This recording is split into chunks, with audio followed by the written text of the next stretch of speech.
guys would just think, "This is blonde girl, you know, she doesn't know what she's talking about." And my colleagues would say, "No, she kind of does. I mean, this is," and they would be like, "Oh, you're the anchor? Okay." And they would start to quiz me. Oh. Okay, well, what happened in the fourth quarter in 1994 in the Orange Bowl? And you would never do that to a man. It's the Kenny Wallace Conversation, brought to you by JEGS. Hello, everyone, and welcome back to Kenny Conversation, brought to you by JEGS, the leader in high-performance aftermarket car parts. Remember to go to jegs.com to fix your hot rod up or your everyday vehicle. And they have truck parts and Jeep parts in stock right now. Well, you are looking at this lovely lady that I was so fortunate to work with, Danielle Trotta. Danielle, how you doing? Good. It's so good to be on the Kenny Conversation. Larry Mack said you were nice to him. You weren't rough on him. So he said, you're good to go. Thank you. You know, I really think Kenny Conversation, well, I don't think, I know, it's a celebration. And we celebrate people and we talk about all their accomplishments. And, you know, I learn a lot. So let's start just like that. We'll go everywhere because it is Kenny Conversation. So, okay, let's go back. And I studied up on you. As Larry McReynolds say, I got my notes. I got my notes. So Danielle Trotta from Westchester County, New York, a New York girl. And that explains to me why you're such a badass. You don't put up with anything. I was lucky to work with you. Tell me just a little bit about your childhood, and then we'll move forward. But your mom and dad, tell me about New York. My mom and dad love you, by the way. They had a golf cart ride with Kenny at a racetrack once. We were both working for Fox. They were never the same after that. Yeah, I tend to do that. I'm a little much. They're like, wow, Kenny. They loved you. Did I use the 4-lettered word around them, or usually if I'm comfortable, I do? Yeah. So tell me about your childhood. Yeah, no, they're wonderful. So Westchester is right outside the city, and that's where a lot of my family's from.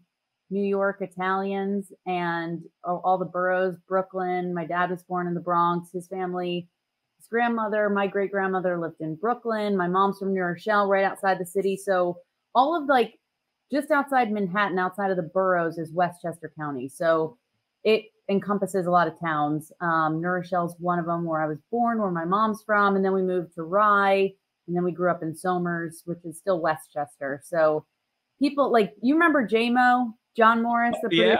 Oh, yeah. You know, like NFL players will do, you know, I'm from, you know, Poughkeepsie, New York. I went to the U or whatever. He's like, who says they're from a county? Like you have to be from a town. You're not. And I'm like, no, but if you're from Westchester, you ask people like, where are you from? Westchester. Oh, okay. Like that's like a thing because there's so many little towns around the city. Like it's just Westchester. I find that fascinating because when we go out to California, and you and I and Larry have done a lot of shows out there from the Hollywood Hotel, and in Missouri we go Interstate 55 or Highway 270. Out there, everything's the. Go out here to the 10, take that to the 5. So everybody's got their gig, don't they? Yeah. So that's like Westchester. So I just say I'm from Westchester. People get it. You're from right outside the city.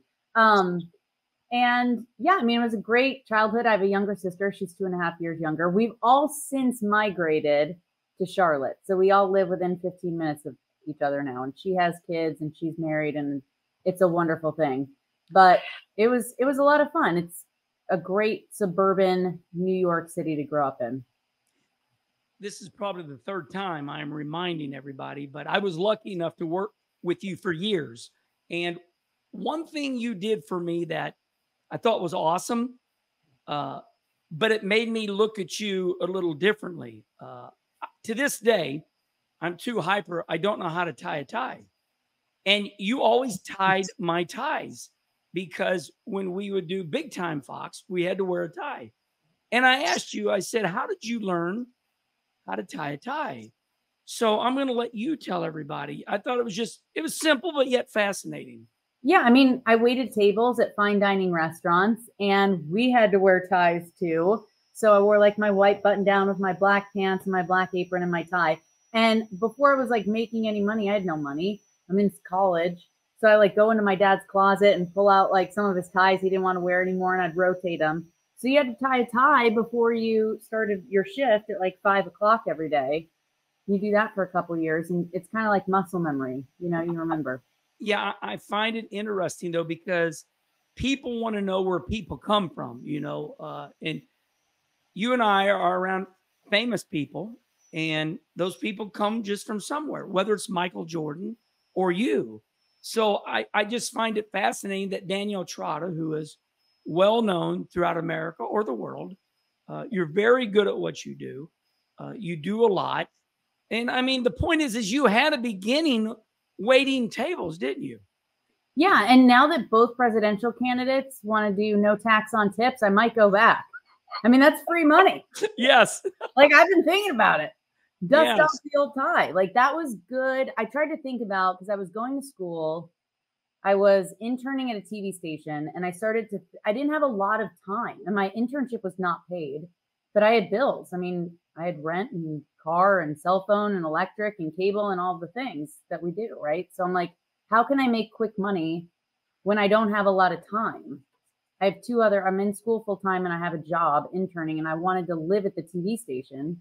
So I was like, well, waiting tables from 5 to 10 is a tight window. Like, I can make a couple $100 cash every night. And then I learned that bartending, you make even more. So I graduated to behind the bar, and I'd work a couple nights a week and make like maybe double or triple what I was making waiting tables. So it worked out well. That's how I supported myself in school. I'm going to go somewhere that might be a little unique. I have 3 daughters, and I love them. They're very good at everything they do. They're hard workers like you. But at an early age, you're telling me that you're very responsible. Obviously, you must love your mother and father, but they didn't spoil you, huh? I mean, because, I spoiled my kids. I paid for everything, cars, college. Sounds to me like you had to go to work at an early age. Yeah, I mean, my parents' rule was always like you had to work even in high school unless you were playing sports. So when I wasn't in season, I had to have a job, and they paid for my car insurance. I mean, back then we had pagers. It's probably like $10 a month or something. Like, I had to pay for that. I mean, like, if I wanted to go out with my friends in college, I had to work. My parents paid for my education. Like, I think they paid for like the basics. Yeah. You know what I mean? Yeah. And I was very grateful for that. I know not everyone has that luxury. But then, like, I changed schools a lot and kind of maxed out what they could do. So I think the final 2 years were on me, and I had to pay off a lot of student loans when I graduated. And it's not that my parents didn't have the means. They just, that's not my mom. Like, we weren't going and getting mani-pedis together and doing a lot of like the extra things. She was like, if you want those things, then you have to pay for them. If you want to get your hair done, then you need to pay for that. If you want, I'll provide you with a car. If you don't like this car, it's not the cool car. Like, I had my mom's used Toyota Camry, which I loved, and it got me to point A to point B, but like, and it ran great, but my friends all had like fancy cars, and she was like, well, great, then go work. If you want that, then you can have it, but you have to work for it. So, and I don't know. I mean, I don't have kids, but if I did have kids, I feel like I'd raise them the same way. I don't think handing me everything was necessarily like the best roadmap. I've always learned, like, if I wanted something, and I'm like with that in my marriage. Like, Robbie works really hard and can provide for us, but I feel the sense of duty to provide for us too. Like, I have multiple jobs, and working is really important to me, and paying for my own way. If I want things, I'll go pay for them. I don't have to ask him for money. That was instilled in me at a young age. I think it's important for women to be able to do that.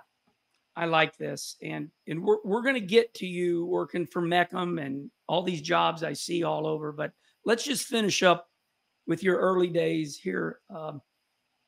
So you're doing this in New York, and at some point, somewhere, somebody said, we're going to North Carolina. And what was that like? When did this happen? So Dad's job moved us to Indianapolis, like in high school, junior high school. And then while I was in college, he took a job in North Carolina. And then I graduated, or I was in Emerson and Boston in college. And I wasn't loving Emerson. I mean, it was a really good journalism school. I think the town of Boston was just very overwhelming for me at the time. And it was very expensive. And again, I'm waiting tables. I'm trying to go to school. It was just a lot. And I was like, where should I go, Mom? She's like, come down to Charlotte. The weather's beautiful. It's super affordable. So in 2004, I moved down here. 20 years later, still here and absolutely fell in love with it. I loved it. And then my sister and her husband and her kids followed. So Robbie's from here. His whole family's here. So this is home now. What is it to all of us about Charlotte, North Carolina? Because same thing happened to us. 1984, I go down as a crew member. I'm a crew chief on the Levi Garrett car for Joe Ruttman. That's because I followed Rusty down. What is it about Charlotte, in your opinion? You leave the big city. What is it about Charlotte, North Carolina, for so many people and so many different businesses?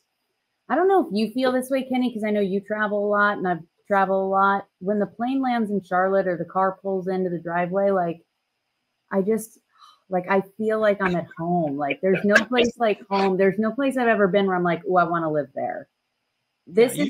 Maybe it's because your family's here and my husband's family's here and the weather's so beautiful. And so you're in a good mood because the sun's out all the time and it's really warm and the people are friendly and you can have a really nice lifestyle. And I think because Robbie and I are in the business, maybe like all of our friends live here. So there's a deep sense of community and we live around a lot of different racers and their wives and their kids. And before you know it, you just feel like you've built out this beautiful life. Like, what do people want? They want a nice house. They want to have a family. They want to be able to, have good friends. And we have all those things. Like it checks the boxes of just being comfortable, being at peace, being happy here. Like, how crazy our lives are and how crazy the business is and TV and the pressure and racing and just having like a quiet respite, like a place where you can come home. Your family's really close. This is like where I relax. Like I can turn everything off, but I also have everybody close by that I need. That's important for me because then, once you go on the road, it's like, it's crazy. Yeah. And then when you come home and you can unplug, that's a pretty special thing. As you know, I lived there for 27 years and, I always found it a little funny because people were like, oh, Charlotte, North Carolina. 1 hour up the road is the mountains. 2 hours down the road is the beach. Do you ever I was so busy. I hardly did it. I mean, I raced in Myrtle Beach. I raced in Hickory. Do you ever take the mountains or the beach in? Yeah, we were really lucky. My parents have had a place in Ocean Isle for a long time. They recently sold it. My sister and I are like really desperate to get them to buy another one, or we're thinking of like all going in and getting something because we miss it terribly. Yeah. Ocean Isle is like a really special place for us. And in the car, it's like 3 hours. Charleston, we love. Robbie and I got married in Charleston. That's 2.5 hours. So we try to get down there. The mountains we try to go. So I figured this out. Everyone goes in the fall. Yeah. It took us a few years. Go in the summer when it's super hot and you feel like you're melting in Charlotte, like today. Go 2 hours north to the mountains. It's like 70s, low 80s. It's perfect. So we try to do that. But you know how it is. I mean, the grind is crazy. So if we can sneak away like 2, 3, 4 times a year for a quick weekend or a quick night or two somewhere, that's a lot. I want to talk about other things, but as we're on the subject, you work for Sirius XM Radio. On Track is the name of your show. But it's right in the middle of the day. And although, you're literally not on air 8 hours, I found my experiences at Sirius that I was always on air, even though I wasn't. Because you can't do anything in the morning. If you do, you better be ready. What is it like? What is that? Are you on for 3 or 4 hours or? Yeah. Yeah. So do you feel like you have to be on even though you're not on air? How do you do that? Yeah, it's tough to unplug. I feel like in the morning is my time to go to the gym early, early for me, Larry.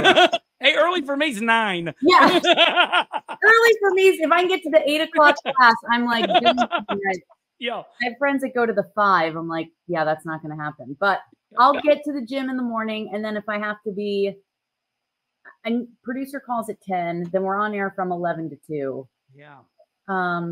So yeah, I try to structure it so I have a couple, maybe like an hour before the show where I can really plug in. And then in the afternoons, I'm constantly screen grabbing. Like I'm opening Twitter every half an hour, every hour, checking stuff or listening to podcasts. Like that'll be when either I'm out in the yard, I'm by the pool, I'm walking the dog, I'm going food shopping, and I'll listen to the podcast. So I'll listen to Dale Jr. Download, I'll listen to Denny, I'll listen to Stacking Pennies, try to keep up, go to Bob Pockris on Twitter and the guys from The Athletic and like all my go-to people, you know, and you're just constantly checking and screen grabbing little news items. And then I'll try to put it down for a little bit, cook dinner, do whatever I'm doing that day, check in at night one more time, make sure I haven't missed anything. Our producer sends an email, kind of run down the show. Next morning, kind of wake up, refresh. So I don't know that you ever like really unplug. You do kind of live with it, but I've learned to like take breaks and then I pick it back up, but I'm never too far away from it. And I feel like Channel 90's on in my car all the time. So if there's breaks and stuff, or like whatever the hot topic is people are talking about, like I'm hearing it in and out of the car throughout the day. So I'm always kind of trying to keep it somewhere in my head. Okay, so we are going to get to that moment that you went into journalism. But before we do that, I want to thank you because you helped the Kenny Wallace show out equally. Just lately, I loved your comment on X, and you really helped us. Charlie, let's go ahead and drop her X comment where she talked about Chevrolet was really mad at Parker Retzlaff.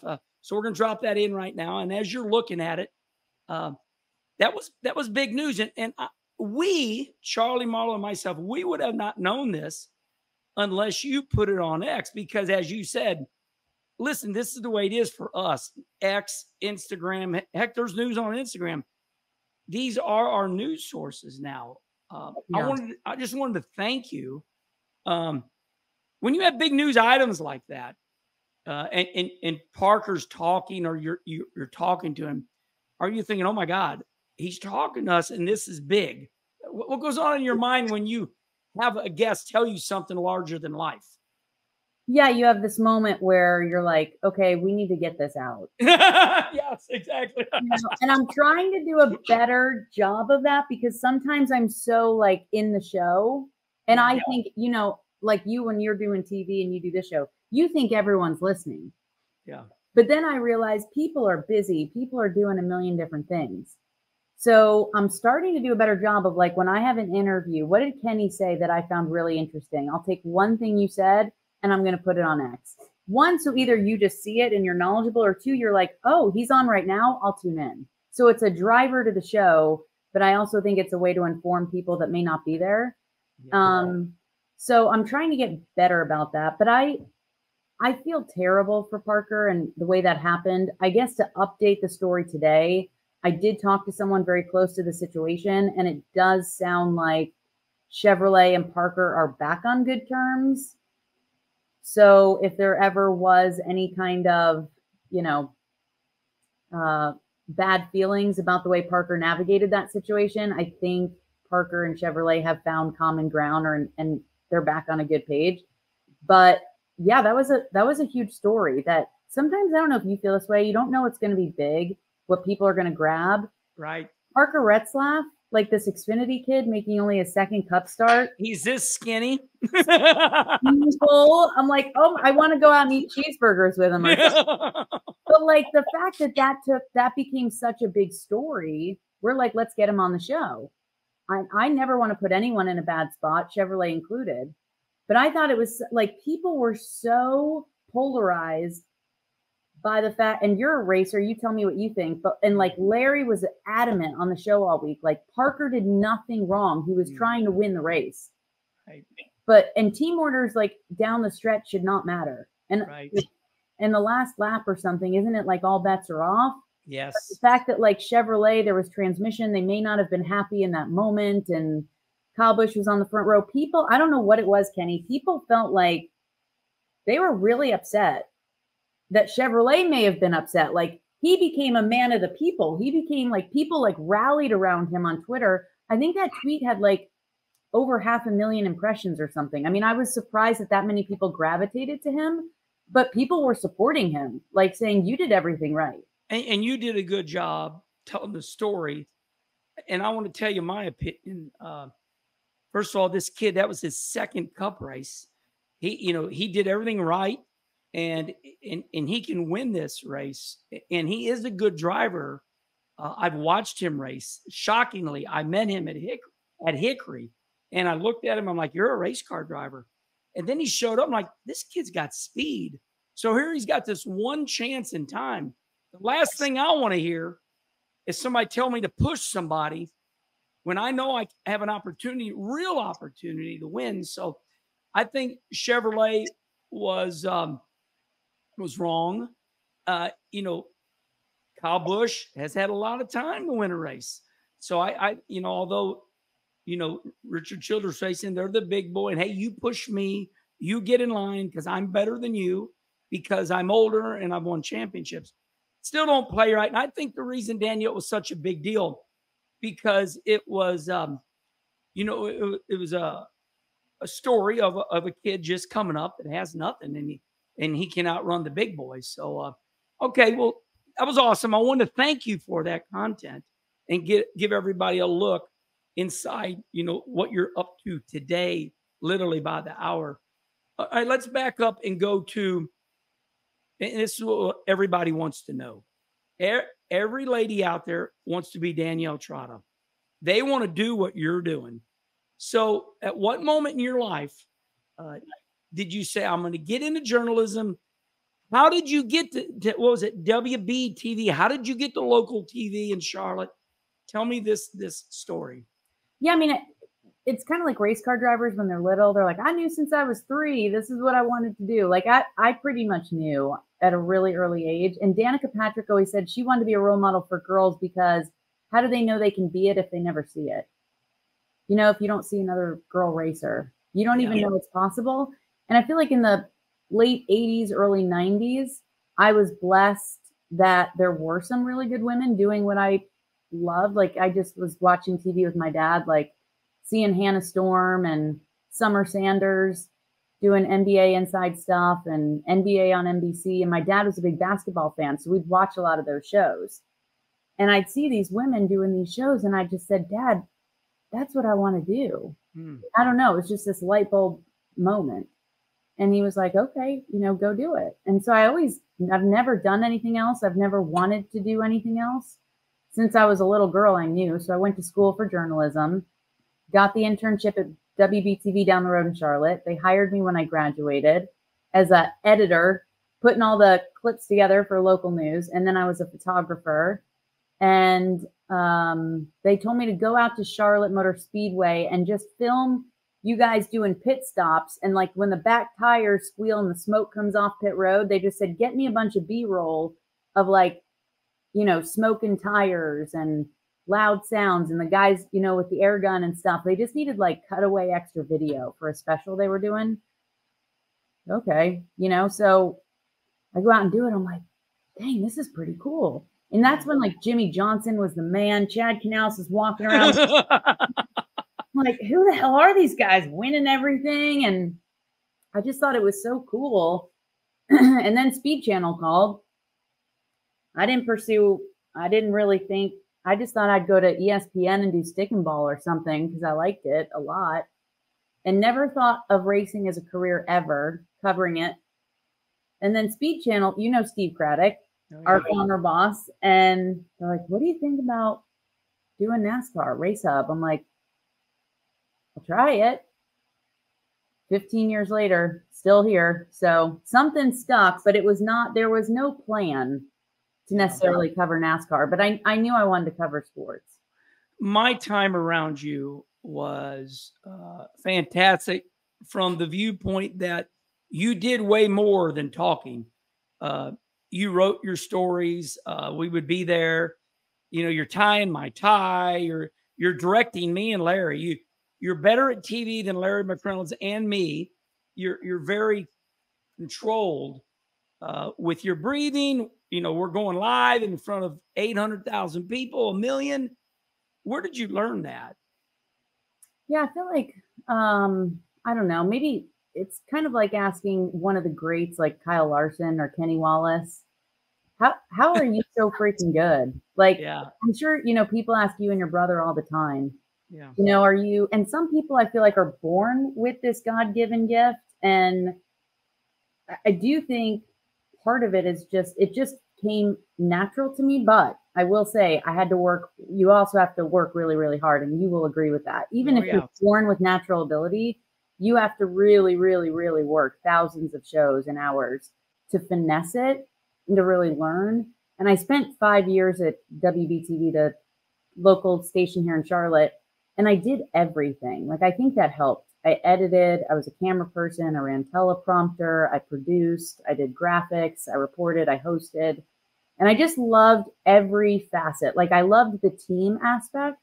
I wanted to know what you did so I could do something to make your job easier. I wanted you to kind of get to know me so then we could make magic together. Like, the more we were like simpatico, and there's something really beautiful when the control room's working together with the people on the set and the crew, and the story comes together, and the editors like pick this great music. And there's so many little things that when you get on the air and you're like, wow, like we just made a killer show. Like, the features were great. The storytelling was good. Kenny was awesome when I asked him this, like we booked the right guest. There's just something like, I love every facet of television. Yeah. And so I think that's why like I could relate to you, or maybe I tried to help you and then you could help me. Because there is just like, you are a team at the end of the day, but you have to understand, like, I knew what was on your shoulders. I knew there was, so it was like, I wanted to set you up to succeed. You always set me up to succeed. There was just this beautiful kind of chemistry that we all created. And I think we really supported each other. And I came from team sports. There's like a team when I was little, like growing up. I loved the team, like the team all coming together for a common goal to win. There's something about that process that I love. And I just love every facet of television. Every single role, that everybody plays is really crucial. And if I hadn't learned all those jobs coming up, I don't think it would have served me as well. I think a lot of girls and guys, I guess, get it wrong now. I want to be on camera. Now, that's always a red flag. It's like, that can be your end goal. Like, I always knew I wanted to be on air. But it's kind of like owning a restaurant. I think you should be the busboy, the hostess, the waiter. You have to work your way up. Like, I think so many kids now, they just want to come in and they think they're going to be a star.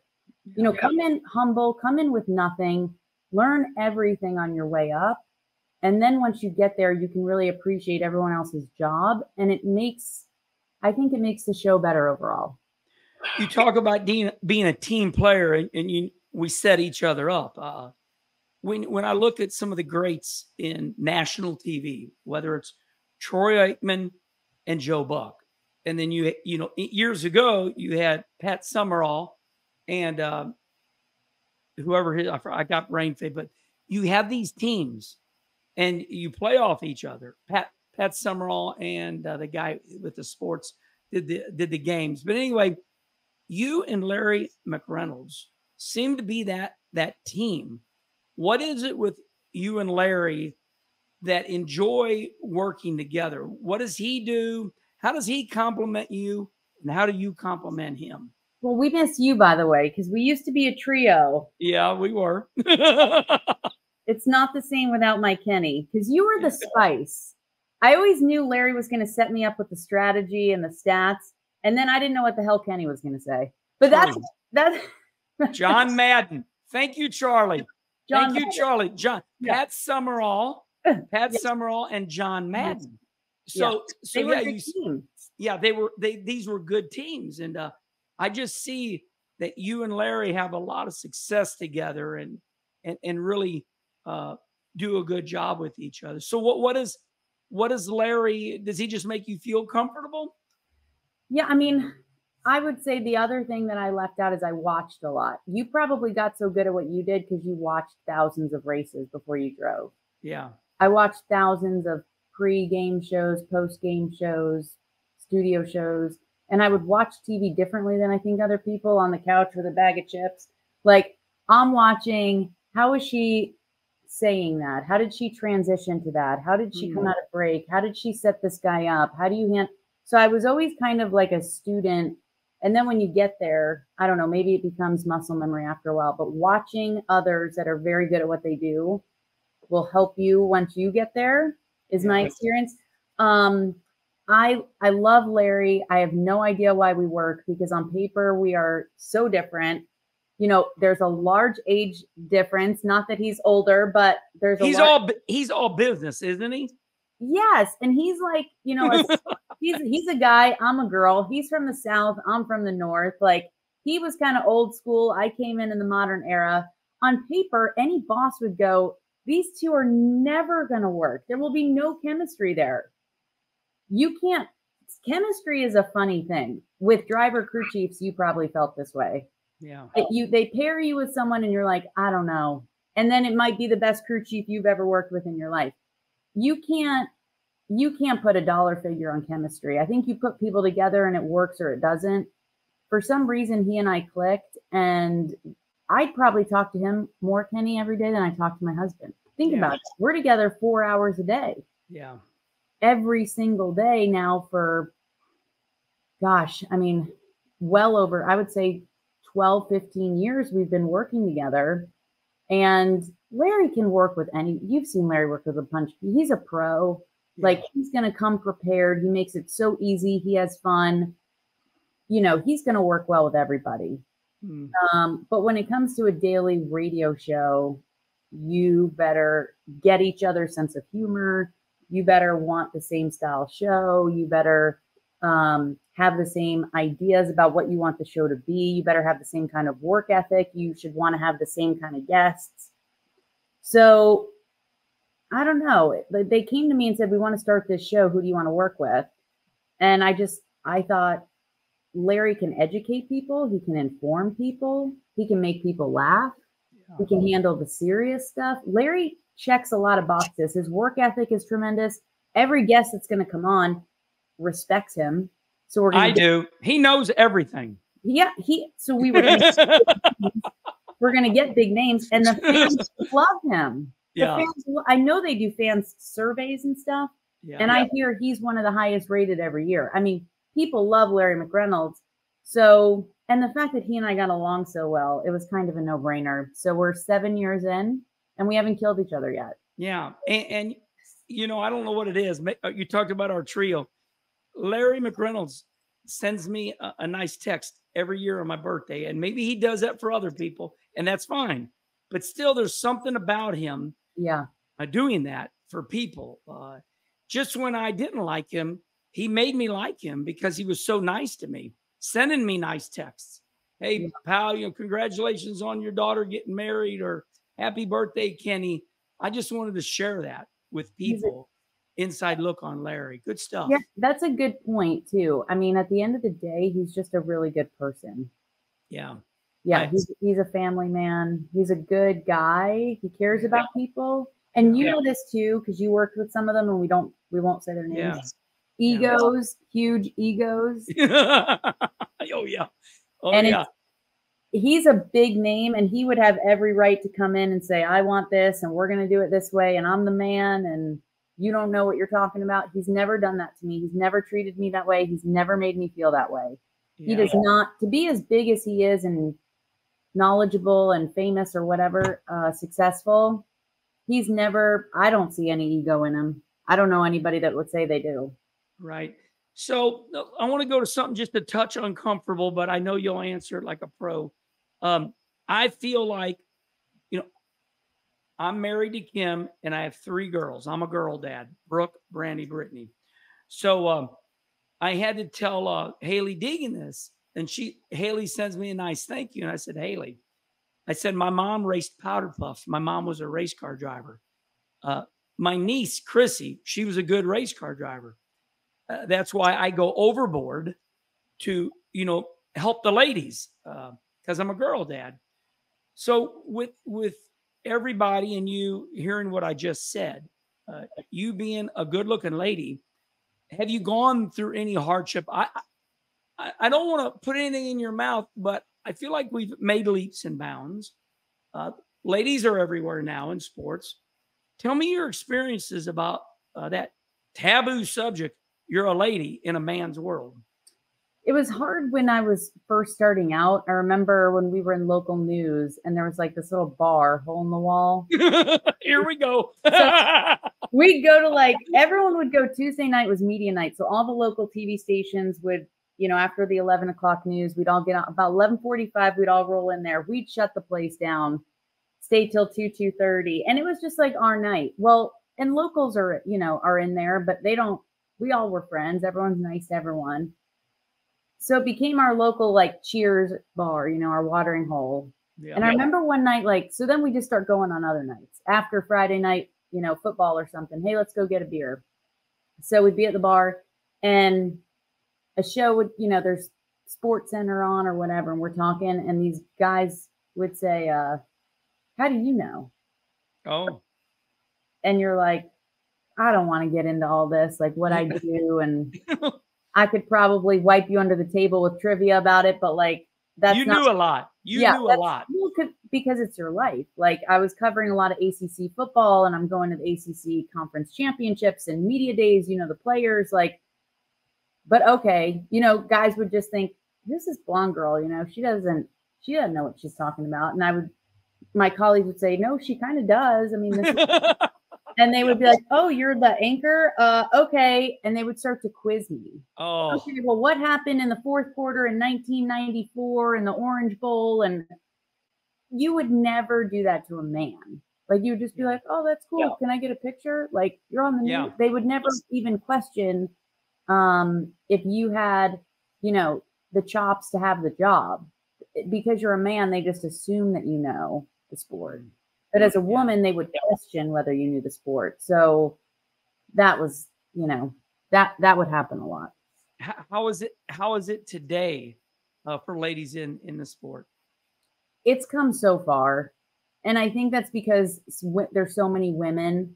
I mean, women are doing like, did you see Doris Burke? She's doing NBA finals on NBC. Yeah. Like the first ever woman to do play-by-play for an NBA championship and NBA baseball. I mean, Jamie Little now is calling races in the Craftsman Truck Series on FS1. Women on sidelines and on pit road are commonplace now. So I feel like it's not as rare. It's more accepted because they're just seeing it more often. In NASCAR, I've never had a bad experience. I've never had a fan say anything crazy, or I've never had a driver say anything that I thought was, you know, disrespectful or anything. I think they understand, like, I'm not a race car driver. Yeah. So I'm not going to be able to talk about it like Kenny can talk about it. But that's also not my job. Yeah. Right? Like you and Larry were the analysts that could relate to the crew chief and the driver. I played a different part. So I think they understand, like, you know, what your role is as a female. But I think I've always been treated as an equal. Yeah, that's good to hear. And I'd like to add something come up about 8-10 years ago that I totally agree with. Race car drivers and the football players and the baseball players and the hockey players. If we don't have the play-by-play analyst, if we don't have the coach, if we don't have everybody, none of it works. So I believe everybody has their spot. You know, right. And I watch Fox all the time. I like the five, the judge, the lady. She said something that I really liked. And it kind of reminded me of just New York, because the five comes on in New York, and they got into a conversation about this or that. And she looked in the camera. She says, everybody is going to eat dirt every once in a while. Yeah. And that was such a badass statement. Because nobody has this, you know, wonderful life. I remember, and Larry won't mind me saying this, the great Larry McReynolds, and I choose that word great. Some people make fun of me for it, but let's face it, you know, I was around Larry when we were all worried, are we gonna get a contract next year? And Larry shared his worries with me, and I'm like, here's Larry McReynolds, you know, and that's the way TV is. You know, we all eat dirt every once in a while. And I liked it that the judge said that. And so, yeah, well, good stuff. I'm glad that you haven't had any tragedies. You hear so many things, but I feel like the ladies are in a good spot right now. Yeah. And I like hearing you say that. So, all right. Your man, Robbie Benton, he is a chameleon. I mean, it's like I see him at an IndyCar race. Then I'm like, I'm at the NHRA drag race. And what is your husband? And I need to ask him, but here you are. You two are in the sport, so it's a valid question. You're married. What is he up to right now? So yeah, I mean, he does a lot. We were having dinner with Daniel Suarez the other day, and I love Daniel, with his accent, and he's like asking Robbie all the series that Rick Ware Racing runs. And as president, he kind of, you oversee everything, right? If you're the president, you're the right-hand man to the owner, and everything comes across your desk. I'm giving you the opportunity to say Robbie Benton is the president of Rick Ware Racing. Yes. That's what I wanted to hear. Yeah. Yeah. So Daniel's asking what series, so it's like American Flat Track, Global Supercross, IndyCar, NHRA Top Fuel, NASCAR Cup Series. I think that's everything. It's a lot. That's a lot. And Daniel, I love Daniel. He's so cute. He won't mind me sharing. I don't think he goes, "Oh, amigo, I hope they pay you a lot." And you're hoping he goes, "They do." Yeah, because it's like most. I mean, I think there's a few teams that are somewhat diverse. I don't think any as much as Rick Ware Racing, but you know how tough like just the Cup Series is. Then to have to do all of these other series on top of it. I don't know how, I know I'm biased, but I do marvel at how he manages it with only 24 hours in a day. There's always a hauler breaking down, or a driver needs something, or a team guy needs help, or you lose a guy, you've got to go get another guy, or you fail inspection, or there's so much, how it is in a race team. There's just a million fires in one series to put out. Yeah, I don't know how he oversees 5 or 6 with Rick. It's pretty impressive. My experience at RAB, which was the last good team that I drove for, your husband owned. It was my best runs. What I learned about your husband is he is meticulous. His handwriting is very small, but very matter of fact. He's is he meticulous? Like I think he is. Yes, he's very OCD, and he will probably admit that. But if you have like the labels, in the pantry, like they've got to. I knew it. Yeah. And guys at the shop ask the same thing you did. They're like, "Is he this way at home?" Yeah. He very clean, very good, and I had my best runs late in my life with him. Well, Danielle, you've been wonderful, but I got to ask you the same thing I asked the race car drivers, because you are NASCAR. We listen to you every day. You're very knowledgeable, better than the guys. You're better than the guys because I think you work extra hard. So we always end Kenny conversation with my NASCAR people like this. What do you think about NASCAR today? And now, since it is in the news, what do you think of NASCAR today? And what do you think of this 2025 new NASCAR schedule going to Mexico? There are some surprises in there. My home track is in the playoffs here in St. Louis now. Going back to Chicago, totality, what are your thoughts? I do feel like there's this buzz. We're seeing it in the ratings. I feel like there's this popularity and this swell around the sport that we haven't had the last few years. And I feel like we're on the verge of the next big boom. I really do. If we can get people to really gravitate to these guys and to buy into what they're doing, how talented they are, it's like somebody a weatherman put out a tweet today. There was a heat index of 180 in Iran yesterday. It was the global heat record ever recorded on Earth or something. Like, dude, these guys are driving in 180. They're driving in like 140 temperatures, 145 inside the race car. Like 180, I realize is different than 145, but I just related it back to racing. And I'm like, if people knew these guys were bacon and it's 140 in the summer inside these race cars for 4 hours and what these guys are able to do, there's got to be some way that, and I think in-car cams, and we're doing so much right now with the technology of the sport. I think Amazon's going to help us drive the technology of the sport and somehow make it more relatable. I think they consider themselves kind of a technology company, which is interesting. In my conversations with them, they have some really interesting ideas when they start the TV contract next year. But like, I think that's a big push right now. How do we make people understand when Kenny's inside the car, you know, how do we make it look as badass and on the edge and freaking tough as it is? We have to, because on the field, you can smack someone, you can dunk a ball, like we can see the muscle mass, we can see your sheer strength.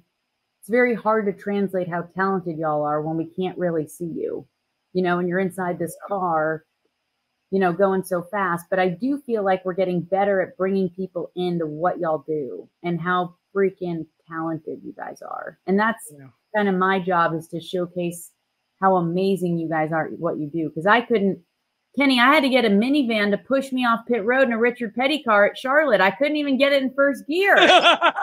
Well, you know what's great about this is I'm hearing this from your viewpoint, you know, and sometimes we don't know what's important. As you're talking, my mind's wandering and thinking about you. This is not negative, but it is an issue. Our most popular driver, and I'm thinking he's starting to not be as popular, is Chase Elliott. When I do these trackside lives at the track, I would always use Chase Elliott to get the fans cheering. Yeah. And now they boo.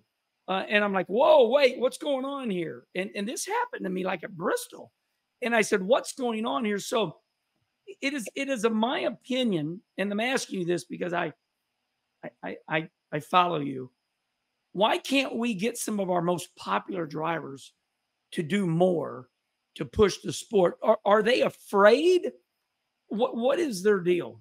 I feel like you're trying to get me in trouble, Kenny, because Chase Elliott Nation is going to jump down my throat when they watch this. Okay, so let's not talk about Chase. No, it's okay. Okay. It's just, I've gotten myself in trouble with him and his team last year, and I just kind of went down this road on the show the other day, and I heard about it from fans. Like, Chase Elliott fans are loyal, they're diehard, but I know I'm tough on Chase. Yeah. But I have high expectations of Chase. Yeah. Because I know where Chase Elliott can take us. And I feel like there's a responsibility on all of us to do our part. Now, he may feel like, maybe where the disconnect is, he feels like he is doing his part.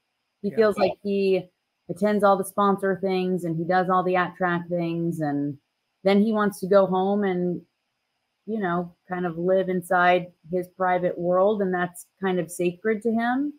You know, I mean, I remember your reality show. You're like in the shower, you're in the bed. We all saw, like, you're Kenny, like you're comfortable with that. I'm not asking anyone to do anything that they're not comfortable doing.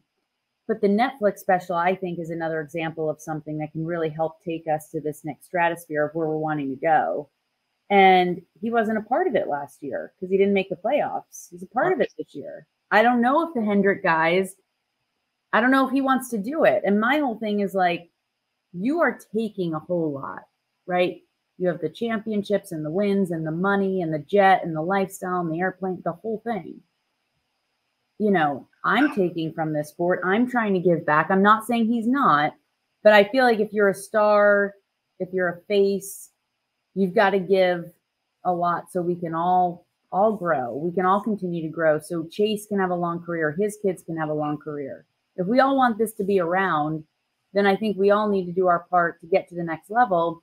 And I don't know if other guys have passed him by because they've been winning more races, and that's why you're hearing a different reaction than you did at the track. Like, but he's also kind of quiet. He's shy. He's insulary. He keeps to himself.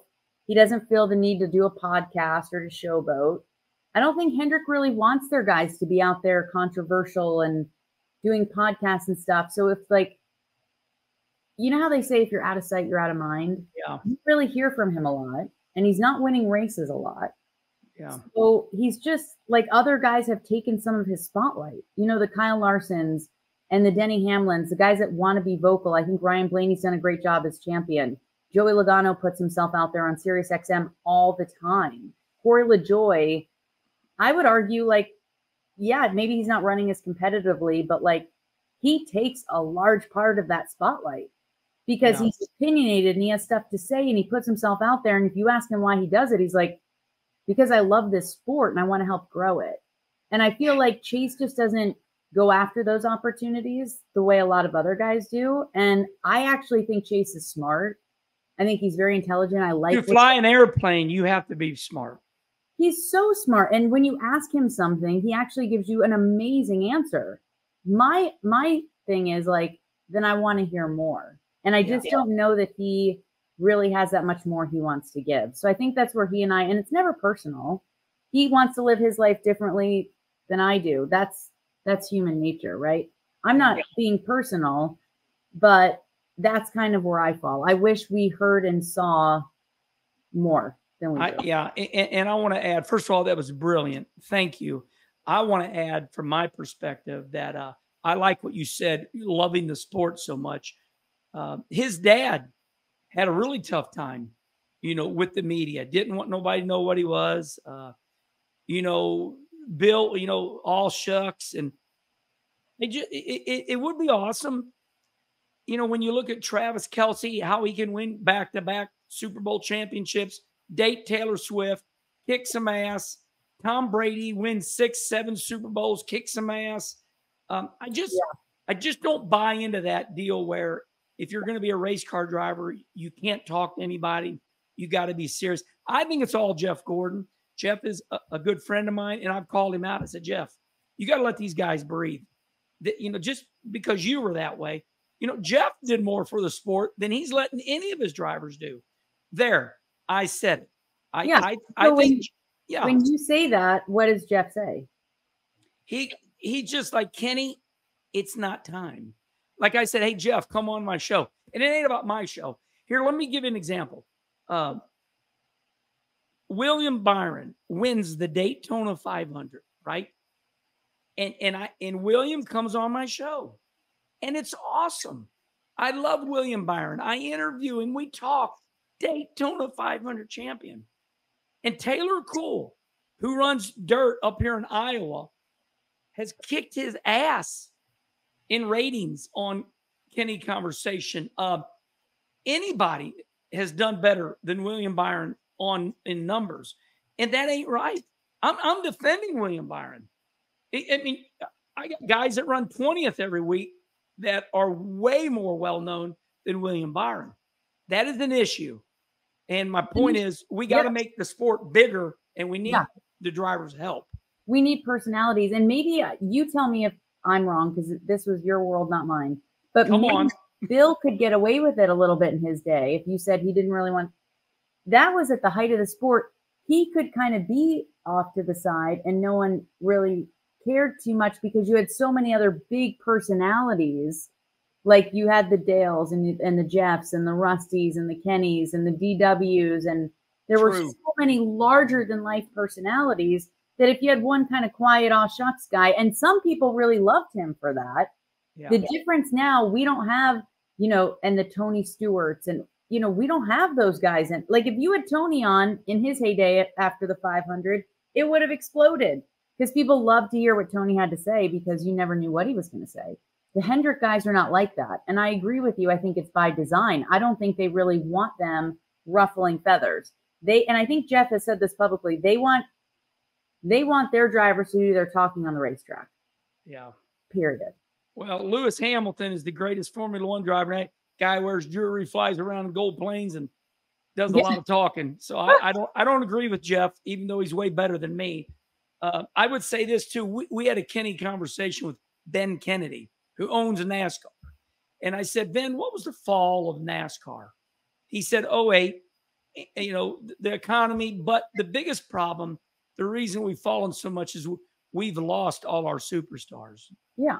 And I've asked Charlie to put that clip out today. Yeah. We need, and I think Chase is one of our stars, right? Yes. Yeah. So we're bragging on him. Yeah.